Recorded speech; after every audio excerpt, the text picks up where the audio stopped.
सगळं काही मनासारखं असून पण आहे ना, कधी कधी मन एकदम अस्वस्थ होऊन जातं. घरातली कोणती ओढाताण नाही, कोणाची कटकट नाही, पण तरीही आज स्वतःला आरशात बघितलं ना की खूप जास्त प्रश्न पडतात.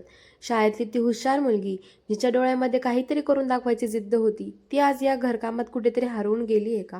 कधी कधी स्वतःवरच राग येतो. असं वाटतं की काय स्वप्न होती माझी आणि आता मी काय करते. खरं सांगायचं म्हणलं ना तर मला कुठल्याच गोष्टीची कमी नाहीये.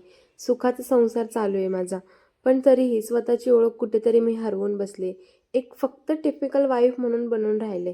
असं नाही की मला हे आयुष्य नको आहे किंवा मला कोणाची तक्रार आहे, पण त्या हुशार मुलीची मला खूप जास्त आठवण. असो, आयुष्य आहे आणि या सगळ्या गोष्टी तर होतच राहतील.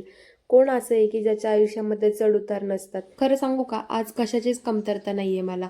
मी म्हणेल ती गोष्ट भेटतेय मला. सहजच मला शाळेतली जुनी मी आठवले आणि म्हणून तुमच्यासोबत मी हे सगळं शेअर केलं. चला भेटूयात पुढच्या व्हिडिओमध्ये. तोपर्यंत बाय.